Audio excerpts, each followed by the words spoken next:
que se encontra Jerusalém, e todos aqueles que tinham permanecido ou tinham voltados para Jerusalém. O povo estava cativo na Babilônia, e Neemias, ele então pede ao rei para que ele pudesse voltar à sua terra, e ali ele se propusesse a fazer alguma coisa. Ele não era construtor, ele não era engenheiro, não era arquiteto, mas dentro do seu coração chegou uma tristeza muito grande ao ouvir como eles estavam vivendo, como estava a cidade santa. Ele se propõe no seu coração em voltar para lá. E a primeira coisa que ele faz é pegar um cavalo, uma cavalgada, e ele vai visitar toda a cidade. Ele vai olhar tudo. E ele vai entrando de portas em portas, vai entrando, vai saindo. E ele vê que as muralhas de proteção estavam derrubadas. Que os muros que representam proteção estavam derrubados. Então ele chama todos ali para que eles pudessem ouvir o que ele tinha para dizer. Ele disse: até então eu não contei para ninguém aquilo que Deus tinha colocado em meu coração. Até então eu não falei como a mão de Deus me fora favorável, como também as palavras do rei que ele me tinha dito. Aí todo o povo abriu seus olhos para aquilo que Neemias estava mostrando. Sabe, muitas vezes nós vamos nos acomodando com uma situação, e nós não vamos percebendo que o muro de proteção caiu. Nós não vamos percebendo que estamos vivendo uma vida de miséria, uma vida de tristeza, uma vida de angústia. E nós não vamos nos apercebendo que a nossa proteção, aquilo que nos dá a proteção, já não garante mais a proteção. Já não é mais possível nós vivermos sossegados, porque aquilo que nos dava a proteção, aquilo que foi feito para nos trazer a proteção, já não está mais ali para nos proteger. E foi exatamente isso que Neemias, ele leva os demais a ver, a olhar. Sabe, antes de fazermos alguma coisa, antes de mudarmos qualquer situação, nós precisamos tomar consciência como que nós estamos. Como está a nossa vida? Como está a nossa casa? Como está a nossa família? Como estão os nossos negócios? Como nós estamos lidando com as coisas de Deus? Como nós estamos lidando com aquilo que Deus tem colocado em nossas mãos?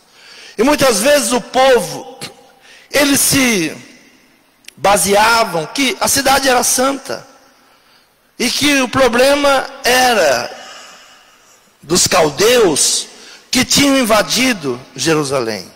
Muitas vezes nós estamos passando problemas de miséria, de contendas, de intrigas, e nós ficamos procurando quem é o culpado. Onde está o culpado? Por que eu estou nessa situação? Mas Neemias, ele chama os nobres, os magistrados, os sacerdotes, e ele então mostra como está a situação. Havia ali morando muitas pessoas que já não percebiam que eles estavam morando sem proteção, que tudo era escombro. Sabe, quando a gente derruba as coisas, cai tudo aquele monte de coisa, e se a gente não toma uma decisão de organizar, é muito interessante a obra, eu gosto muito de obra, é muito interessante a obra, que algum tipo de pedreiro, ele não organiza, ele arranca uma tábua com prego, joga a tábua no chão, aquele prego para cima, aí depois alguém se fere naquele prego, aí diz, foi um acidente. Não, não foi um acidente, foi não olhar a situação que estava. Se eu estou vivendo em um lugar perigoso, de uma forma perigosa, e eu não estou dando a importância que me cabe dar a importância para mudar aquela situação, vai acontecer muitas coisas no processo, e nós vamos nos machucar, nós vamos nos ferir. Por quê? Porque nós não somos capazes de ver o que está acontecendo, não somos capazes de olhar. Então, quando Neemias, antes de começar qualquer coisa, ele vai olhar, ele vai fazer uma análise, ele vai ver o que está acontecendo, ele vai ver por que aquilo está acontecendo, e ele não volta dizendo: olha o que os nossos inimigos fizeram. Ele declara simplesmente que eles estão vivendo em miséria. Versículo 17: então lhes disse: bem vedes vós a miséria em que estamos, que Jerusalém está assolada, e as suas portas têm sido queimadas a fogo. Vinde, pois, e reedifiquemos o muro de Jerusalém. Não sejamos mais vergonha. Não sejamos mais vergonha. Sem nos apercebermos, nós vamos nos tornando vergonha. Não percebemos que nós, quando passamos, todos balançam a cabeça. Todos manejam a cabeça em reprovação. Porque, olha os crentes. Não é isso que mais nós ouvimos? Eu ficava envergonhado, porque eu sou de um tempo que ser crente era raro. E eu ia para a escola, e eu ficava no pátio, porque não tinha aula para evangélicos. O padre ia dar aula, e havia poucos evangélicos. E eu ficava no pátio, esperando. E todos que passavam, balançavam a cabeça. Olha, não tem quem ensine. O tempo que nós não percebemos que nós estamos sendo vergonha. E qualquer coisa errada que eu fazia, a primeira coisa que eu ouvia é: mas você não é crente? Nós não vamos percebendo que nós estamos nos tornando em vergonha, e não um exemplo para trazermos pessoas a Cristo. E é exatamente isso que Neemias, ele chama: olha, venham ver. Observe como nós estamos. Então lhes disse: bem vedes vós a miséria. Olha, está vendo os muros derrubados? Está vendo, está sem proteção? Está vendo o monte de escombros que aqui estão? Assim é a cidade santa. Vocês acham que quem olha para nós vai dizer que é a cidade santa? Vai dizer que aqui é a terra prometida? Então lhes disse: bem vedes vós a miséria em que estamos, que Jerusalém está assolada, e que as suas portas têm sido queimadas a fogo. Vinde, pois, reedifiquemos. Vamos levantar de novo. Vamos sair dessa situação de escombro. Vamos sair dessa situação de vergonha. Vamos buscar reformar. Vamos reformar a nossa casa, vamos reformar a nossa vida, vamos reformar a igreja, vamos reformar a palavra cristão, né? Aquilo que nós estamos vivendo. Ele chama para reedificar, reformar, fazer de novo, dar uma nova forma, fazer uma modificação. Quando pensamos em reforma, logo nos vem à mente o quê? Muito entulho. Mas a casa nova, modificada, será alegria.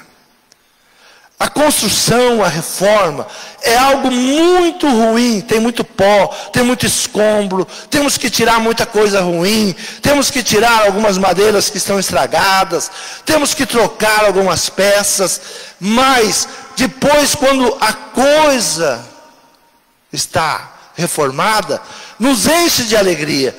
Só quando iniciamos é que vemos o quanto de sujeira faz e a quantidade de entulho que precisa ser retirado.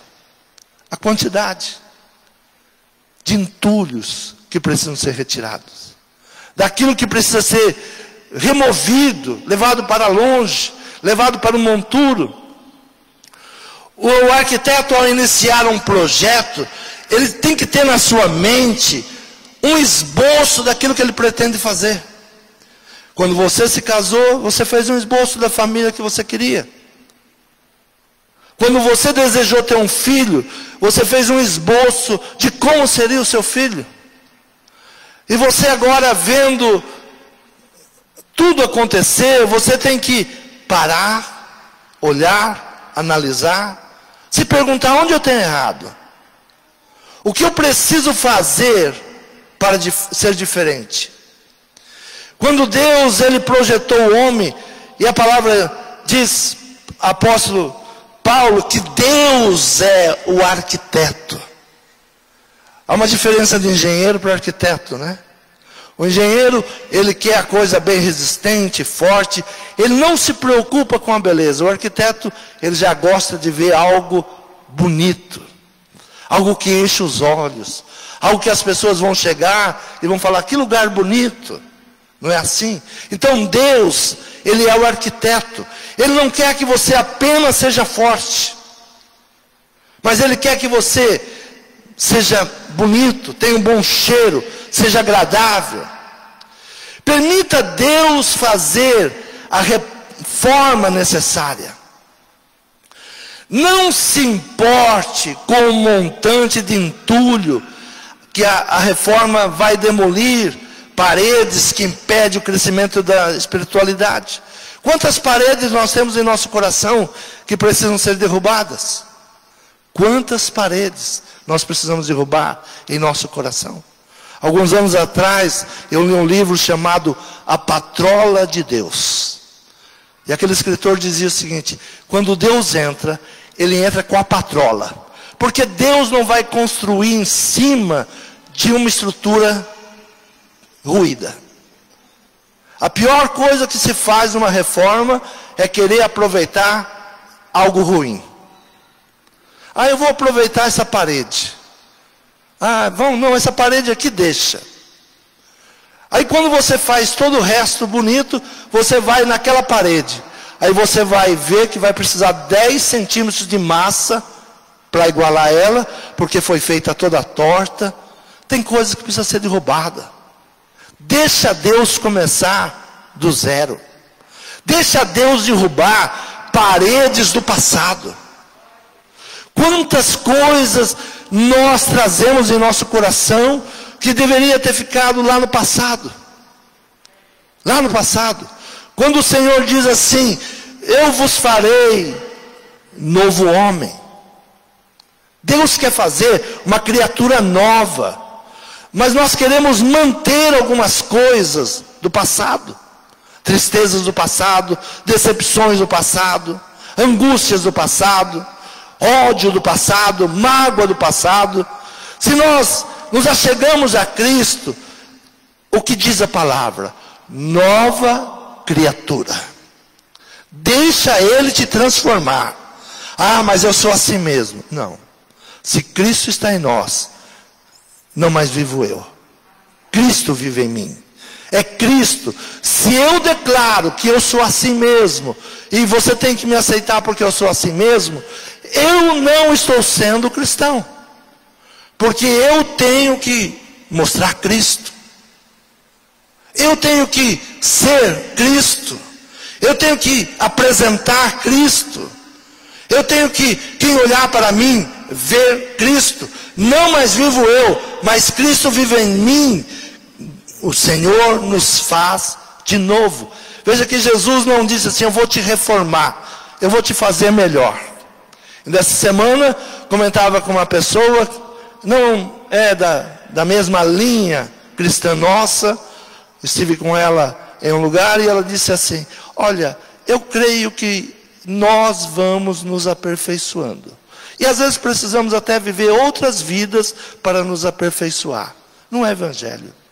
O evangelho de Cristo é nova criatura. É agora. O velho homem não vive mais. É uma mudança radical. Quando nós tomamos uma decisão pelo batismo, descemos as águas, temos que crer que o velho homem ali foi sepultado. E surgiu uma nova criatura, que agora tem Cristo na sua vida. Se a velha criatura ainda está nos dominando, precisamos descer as águas de novo. Há um tempo atrás havia uma discussão, o batismo é uma vez só. Todas as vezes que eu vou para Israel, sempre tem um irmão dentro do ônibus que começa a ministrar que não é para ninguém descer nas águas do Rio Jordão. Porque batismo é um só. Batiza quantas vezes for necessário, até se tornar Cristo. Porque é isso que, o velho homem ressuscitou, mata de novo. Mata ele outra vez. Se levantou, mata ele outra vez. Não permita o velho homem ficar. O povo já estava acostumando com todo entulho, com toda bagunça, com as portas queimadas. Não tem coisa mais terrível do que o espírito de miséria. O espírito de miséria nos faz acostumar com o pior. É assim mesmo. Não. A palavra do Senhor diz assim: se quiserdes e me ouvirdes, comereis o melhor desta terra. Se você quiser, você vai comer o melhor desta terra. Mas se você quiser, você vai ficar acostumado com uma vida de miséria. E o espírito de miséria, ele nos leva exatamente a nos acostumarmos. O povo estava lá, na primeira leva, veio 50 mil pessoas para Jerusalém. Estavam acostumados, quer dizer, para andar nas ruas tinha que pular por cima dos escombros, as portas queimadas, e ninguém se motivava a fazer alguma coisa.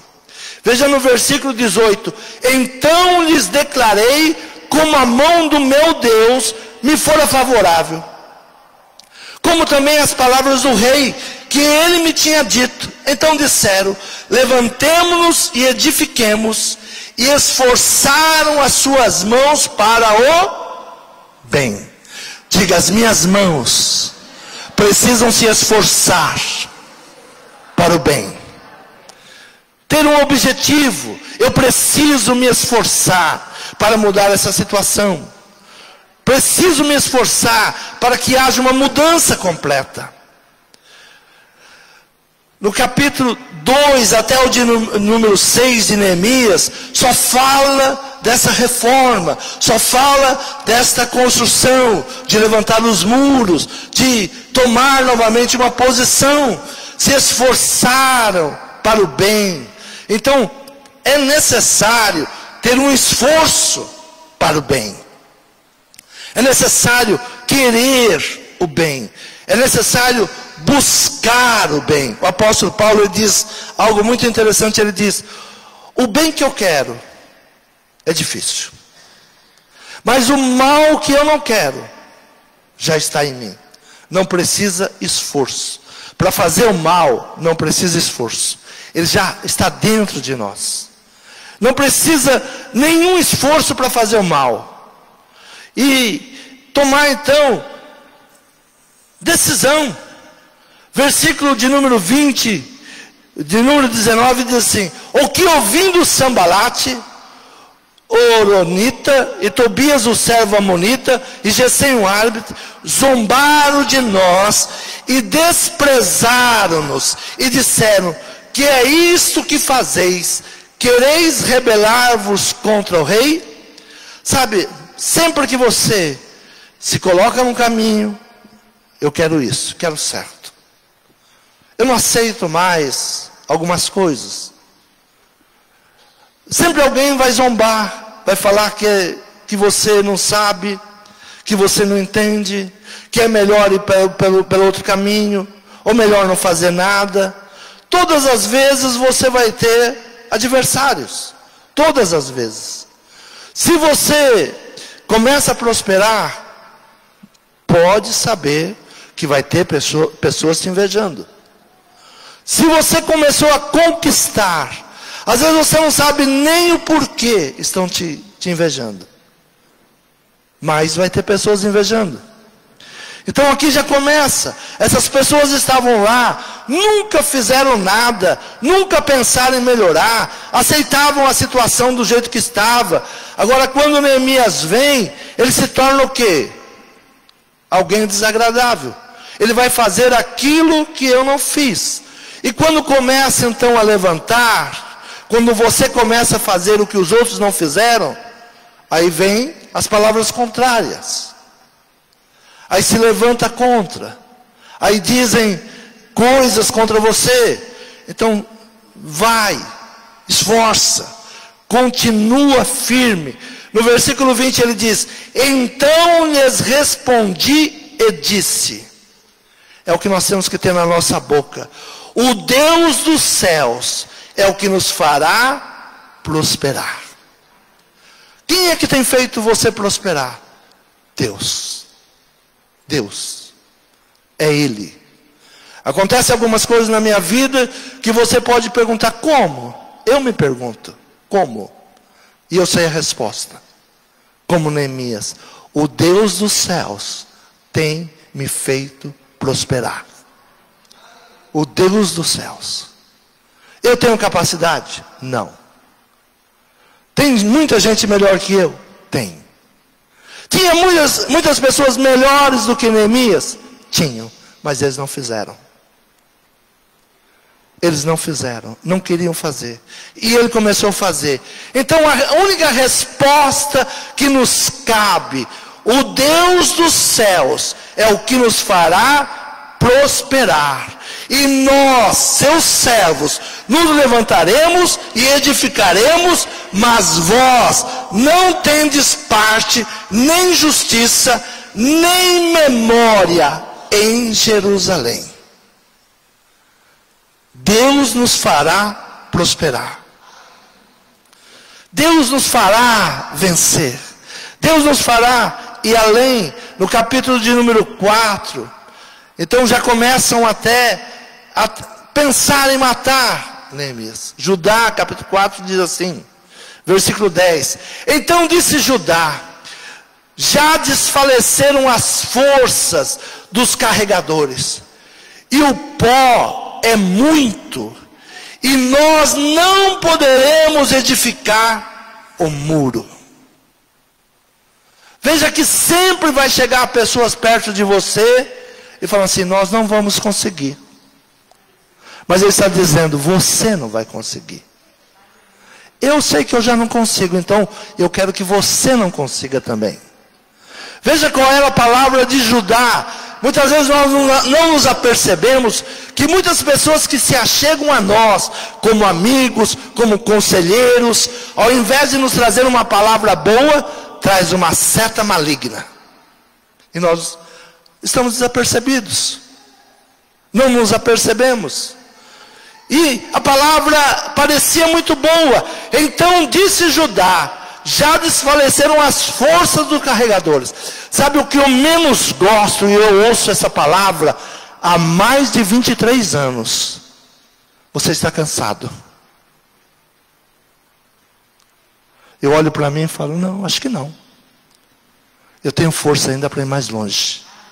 Há 23 anos, desde que eu comecei a comunidade cristã Fonte de Vida, começou um grupo de pessoas dizendo: não chega no pastor porque ele está cansado. Então começaram a cercar o pastor, para ninguém vir falar com o pastor. É o tipo de Judá. Olha, eu te ajudo, viu, pastor? Ele é um homem muito ocupado, muito cansado. Há 23 anos eu escuto Judá ministrando em nosso meio. Judá é mentiroso, porque o Deus dos céus tem nos fortalecido. O Deus dos céus é que nos dá força. Mas entre nós sempre haverá Judá. E se você tiver os ouvidos pronto para ouvir setas malignas, mentiras, você vai parar juntamente com ele. Você não vai cuidar da sua casa, você não vai cuidar da sua família. E você vai sair procurando quem fala igual Judá. Porque muitas vezes nós queremos ser mimados. Olha, você está tão cansado. Não sei como você aguenta. A palavra que nós devemos ter é de Neemias: o Deus dos céus é que tem fortalecido as minhas mãos. E eu vou continuar, eu vou vencer. Nós vamos edificar. a minha casa, a minha família, os muros de proteção não ficarão no chão. Nós temos que nos levantar, saber como o inimigo age. O inimigo, ele se introduz em nosso meio. Ele não vem como o diabo, né? Se aparecesse o diabo aqui de rabo e de chifre, eu seria o primeiro a dar uns pontapé. E com a ajuda de vocês, ou não? Mas ele não vem assim. Ele vem como profeta de Deus. Ele vem como amigo. Ele vem como alguém que te ama muito. E o que ele quer na realidade? Ele quer isto. Olha, é um tempo muito difícil. Esse ano nós já estamos vencendo. Segunda-feira, terça-feira já é dezembro. É um tempo que parecia que nós não iríamos vencer. Estamos vencendo. E eu fico alegre quando ouço o testemunho das pessoas. Olha, comprei uma casa. Pastor, não parei um dia. Pastor, está me surgindo um novo negócio. Porque desde o começo dessa pandemia, nós colocamos ao coração, não pare. Será um ano difícil, mas nós vamos vencer. Imagina Neemias olhando os escombros e falando assim, acho que é bom nem começar. Olha, não tem jeito não. Olha um monte. Mas quando começa a tirar o lixo, começa a tirar aquilo que não presta mais, levar pelas portas do monturo. Jerusalém tinha uma porta chamada a porta do lixo. Tem coisas que precisam ficar do lado de fora. Diga, na minha vida, tem muitas coisas que precisam ser levadas pela porta do lixo. Os sacerdotes, eles não permitiam que ficasse lixos dentro da Terra Santa. Era levado para fora. Não havia cemitério dentro da Terra Santa. Não existe. Porque tudo que não serve mais é colocado para fora. Quando nós vamos a Jerusalém, e há 2 túmulos de Jesus, né? Tem um que é dentro da cidade, e tem outro que é num jardim. Eu lendo a Bíblia, eu digo que o túmulo de Jesus é o do jardim, e não o dentro da cidade. Por quê? Porque não tem cemitério dentro da cidade. O lixo, aquilo que não serve mais, aquilo que está morto, tem que ser levado pela porta para fora. Se nós queremos uma vida edificada, uma cidade limpa, uma vida abençoada, temos que aprender a tirar aquilo que não serve, jogar para fora. Não ficar guardando, não ficar alimentando, não ficar buscando de volta. Então Judá, a primeira palavrinha que ele vem, eu ouvi muito já essa palavra, olha pastor, o senhor está cansado. O senhor está cansado. Não, a palavra que me faz ficar de pé, é a palavra de Caleb. Ainda tenho muito a conquistar. Tome posse desta palavra. Senão vão te derrubar. Senão vão deixar você amarrado. Vão deixar você paralisado. Eu tenho muito, eu tenho forças ainda para conquistar. Eu tenho forças para orar. Eu tenho forças para profetizar. Busque. Versículo de número 11. Olha a estratégia. Disseram, porém, os nossos inimigos: nada saberão disto, nem verão, até que entremos no meio deles e os matemos. Assim faremos cessar a obra. Olha a estratégia que havia. Vamos nos infiltrar, vamos entrar. Aquilo que eu disse, se o diabo vier de chifre de rabo, você coloca ele para fora. Às vezes é um vizinho que está querendo destruir a tua família. Às vezes é alguém muito próximo. Às vezes é alguém que se faz de profeta. Às vezes é alguém que te inveja. Quem tem que parar e olhar é você. Pare e olhe. Muitas pessoas que você toma por amigo, muitas pessoas que você recebe por amigo, estão com esse pensamento. Nós vamos nos chegar E eles não vão perceber. Quando eles abrirem os olhos, nós o matemos. Porque já estamos no meio. A palavra é muito doce. Olha, nós não vamos conseguir. Eu não gosto de pessoas que chegam perto de mim falando de derrota. Não gosto. Gosto de ouvir problemas e ajudar a resolver problemas. Mas tem pessoas que elas se alegram em dizer que a sua vida está ruim. A primeira coisa que nós temos que colocar em prática: eu vou vencer. Eu vou construir. Por isso Neemias, a palavra dele é: nós vamos levantar o muro.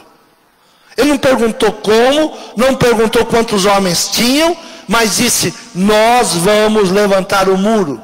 Não pare. É nesse momento que o inimigo tem uma ferramenta poderosa: desânimo. Entra o desânimo, comodismo, as críticas. Tem críticas que vêm para te ajudar, sabe? Tem muitas críticas. Tem pessoas que têm uma palavra crítica contra o seu trabalho e é na boa intenção de te ajudar mesmo. Olha, faça assim, não faça assim. Eu tenho essa experiência. É boa. Mas tem pessoas que ele vem para criticar, para se derrubar, para que você não vá. Olha, é muito pó. Olha, é muito trabalho. Olha, não vai dar. Não aceite. As pessoas negativas, tira de perto de você. Não conviva com pessoas negativas. Não aceite pessoas negativas te dando conselho. Abra a tua Bíblia em Hebreus capítulo 10, versículo 38 e 39. Diz assim a palavra do Senhor: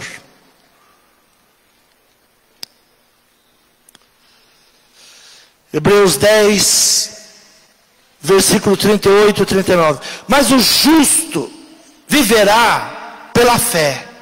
E se alguém se retirar, a minha alma não tem prazer nele. Nós, porém, não somos daqueles que se retiram para a perdição, mas daqueles que creem para a conservação da alma.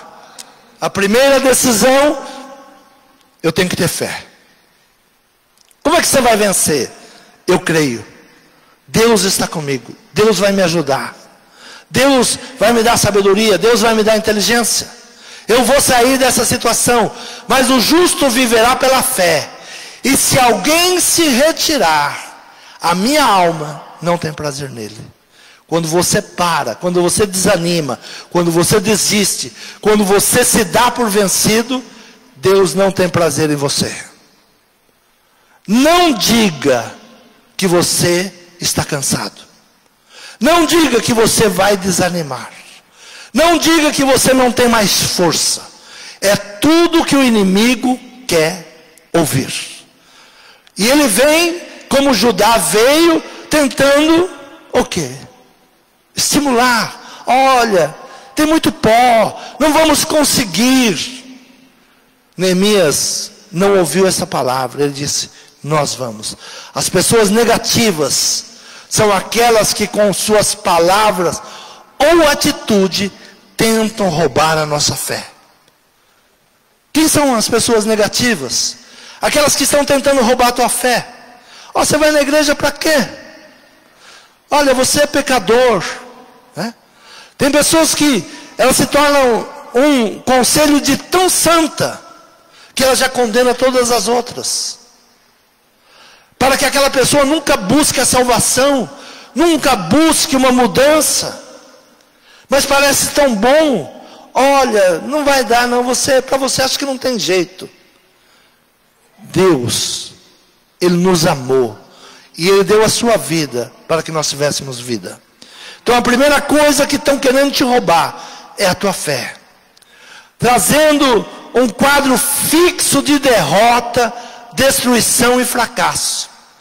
Não podemos deixar os projetos de Deus morrer em nossas mãos. Quando você casou, você fez um projeto de família com Deus, não deixe morrer. Quando você pediu filhos, e Deus te deu filhos, você pediu para que o teu filho fosse de uma maneira, e aquela maneira que o teu filho, você sonhou, se ele não está sendo agora, busque em Deus como mudar a situação, como transformar, como não se dá por vencido, não se deixe abater, não tire a mão do arado, não pare de orar, não pare de clamar, não pare de crer, não pare de determinar. O justo viverá pela fé. Pela fé. Abra a tua Bíblia, Eclesiastes, capítulo 10. Eu gosto muito dessa passagem. Aprendi muito nessa passagem. Por isso que muitas vezes eu volto a falar sobre isso. Eclesiastes. A loucura é a causa de muitas desgraças. A loucura é a causa de muitas desgraças. O que é loucura? Aquilo que nós fazemos no nosso emocional, sem permitir que Deus, sem ouvir Deus, nós vamos tomando decisões, atitudes, ouvindo pessoas erradas. Diz assim: assim como a mosca, as moscas mortas fazem exalar mau cheiro e inutilizar o unguento do perfumador, assim é para o famoso em sabedoria e em honra um pouco de bobagem. Um pouquinho de bobagem que você faz, de loucura, você estraga uma vida inteira. Um pouquinho que você permite que o mal entre, estraga muita coisa. Estraga muita coisa. O que aconteceu a Israel? O que aconteceu a Jerusalém? Quando nós vamos perguntar por que o povo foi levado cativo, mas não era Deus que amava esse povo? Deus não tinha promessa para esse povo? Por que Deus permitiu então Nabucodonosor invadir e levar cativos? Levar os príncipes? Os príncipes não eram promessa de Deus? Era. Mas em um momento entrou uma mosca. E para que nós possamos entender, o rei Ezequias, na sua vaidade, ele recebe uma comitiva. E ele, dentro do seu orgulho, sabe, a pior coisa é a nossa vaidade, o nosso orgulho. É o nosso orgulho. A vaidade. E todos estamos sujeitos a isso. E temos que ter uma guerra contra isso. E na sua vaidade, ele recebe uma comitiva. E ele leva para o palácio. E ele abre todo o palácio. E o profeta pergunta: o que viram na tua casa? Ele disse: viram tudo. Tudo o que eu tenho, mostrei. Até a casa do tesouro. Qual foi a palavra do profeta? Por causa dessa atitude, os teus filhos, príncipes, serão levados cativos. Qual foi a palavra do rei? É no meu tempo? Não. 100 anos depois que a mosca entrou, todos os príncipes de Israel, juntamente com seu rei, foram prisioneiros. E Jerusalém destruída. Ah, mas o que ele fez? Mostrou a casa do tesouro. Tem coisas que é só sua. Só sua. Eu tenho visto a minha esposa ministrar aqui na sexta-feira, e algo que ela vem trabalhando para as mulheres. Mulher, não fala mal do seu marido. Não exponha o seu marido. Não exponha. É uma mosca que entra no relacionamento. Apenas uma mosca que entra. Eu não sei se vocês já viram um vídeo de uma padaria que a pessoa filma a mosca posando sobre os pães. E a mosca, quando posa, ela vai deixando um rastro de dejetos que a gente não enxerga. Mas ali uma câmera, uma super câmera, estava mostrando um tanto de porcaria que aquela mosca deixa. Ah, não tem nada o alimento, deixa ela posar. Muitas doenças que nós temos é por causa das moscas. O sábio, ele escreve e diz: a loucura é a causa de muitas desgraças. Assim como as moscas mortas fazem exalar mau cheiro e inutilizar um unguento do perfume, assim é para o famoso em sabedoria e honra um pouco de loucura. Um pouco, não precisa muito. Se você deixar um pão exposto e aquela mosca posar, joga o pão fora. Não presta mais.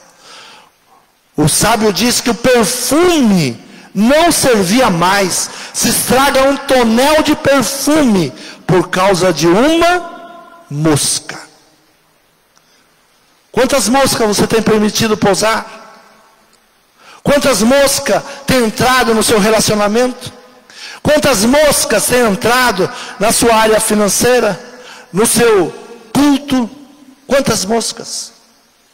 Algo que parece inocente, algo que parece normal, e nós vamos permitindo pessoas entrar, pessoas invadir. Judá, ele era dos parentes, ele estava lá. Olha, vocês estão cansados, olha, não vai dar certo não, não vai dar certo.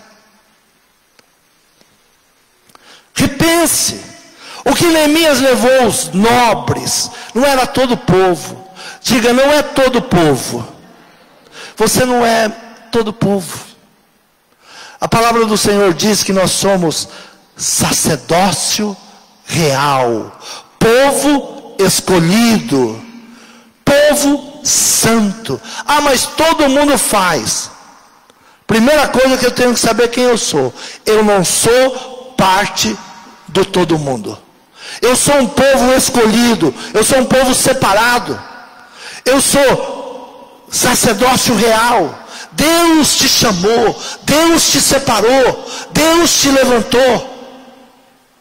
Ah, mas eu tenho muitos defeitos. Uma palavra que o inimigo se levanta contra o sacerdócio de Josué. E Deus diz assim: qual é o problema dele? São as vestes que estão sujas? Eu troco. São os seus sapatos? Eu dou outro. E coloca uma mitra sobre a sua cabeça. O mundo pode estar falando que você não vale nada, que você está sujo, mas Deus te separou. É a primeira coisa que nós devemos entender. Nós não somos qualquer um. Quem que Neemias chama? Todo o povão? Não. Os nobres, os magistrados e os sacerdotes. Você é sacerdote na sua casa. Neemias está te chamando. Vamos olhar os muros de proteção. Vamos ver o que está acontecendo. Vamos ver por que o inimigo está entrando tão fácil. Vamos dar uma volta. Não vai tomando decisão, sabe? Não vai tomando decisão. Vai buscar ver o que está acontecendo. Vai buscar. Versículo 2 diz assim: o coração do sábio está à sua mão direita, mas o coração do tolo está à sua esquerda. Não tem nada de política. Usaram já esse versículo para política, mas não tem nada de política. Amém? Os esquerdas são... Não. A força da mão. A força. O coração do sábio. O que diz a palavra de Neemias? Olhe como está e se esforcem. Use a sua mão de força. Use a sua mão para mudar a situação. Tome força. Comece a colocar mãos à obra. Coloque as suas mãos na obra. Não aceite a situação que está. Capítulo 4, versículo de número 14, diz assim: e olhei, e levantei-me, e disse aos nobres, aos magistrados, e ao restante do povo. Veja que o povo é o restante, que está lá depois, né? E ao restante do povo: não os temais, lembrai-vos do grande e terrível Senhor, e pelejai pelos vossos irmãos, vossos filhos, vossas filhas, vossas mulheres e vossas casas. Diga, pelejai. É uma luta. Tem que se levantar. Tem que, ano de sabedoria e inteligência, como vamos vencer o inimigo que astutamente entrou no nosso meio. Como vamos vencer o Judá, que fazendo de amigo, nos traz conselhos que destrói a nossa casa. Como vamos vencer? Pegue seu cavalinho e vá olhar como está o muro. Cavalgue, olhe, busque em Deus esta força. Talvez você está pensando que é o inimigo. O inimigo não tem essa força toda, não. Quem dá força ao inimigo são os místicos. São os místicos. Porque a palavra do Senhor diz que Ele está debaixo dos nossos pés. Mas os místicos, eles querem arrumar alguém para que eu não olhe para dentro de mim e diga: eu preciso de cura, eu preciso de libertação, eu preciso ter um encontro com Deus. E sempre digo, sempre que eu procuro alguém responsável pelas minhas derrotas, o inimigo me apresenta 10 ou 20. Quando eu não me contento com 10, ele me apresenta mais 10. E eu vou me enchendo de razão. Eu estou na situação que estou por causa de fulano. Não. Se eu estou passando um problema, eu sou o responsável. Se a minha casa não está como deveria ser, o problema não é do diabo, o problema é seu. Porque a palavra do Senhor diz: praga alguma entrará na tua casa. Feche as brechas. Há brechas no muro, há muro derrubado. Então, é uma manhã de reflexão.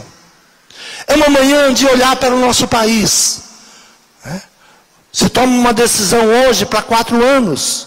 Não tome uma decisão com raiva por aquilo que Judá está falando.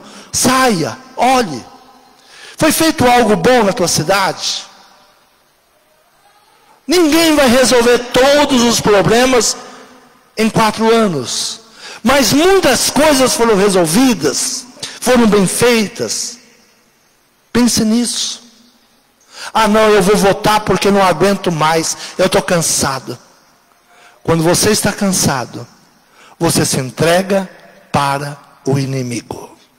Não diga: eu estou cansado, porque o Senhor renova as nossas forças. Quantos querem ser renovados nessa manhã? Se coloque de pé, fale com Deus nessa manhã, monte no seu cavalinho, vai olhar, ver o que está acontecendo. Vai olhar os muros, vai olhar as brechas, vai olhar onde caiu o muro. Levante novamente. É um tempo de trabalho. Esforce as tuas mãos. Não volte atrás, não tire a mão do arado. Não desista. Fale com Deus. É um ano de sabedoria e inteligência. Peça a Deus sabedoria e inteligência, porque sabedoria e inteligência vem de Deus. Você pode estudar, você pode ter muitos cursos, mas se não vier sabedoria e inteligência do alto, não adianta. Não adianta. Busque em Deus. Deus é quem te capacita. Deus é quem tira o homem do monturo e coloca sentado com os príncipes dessa terra. É Deus, não é o homem. Não é o homem, é Deus.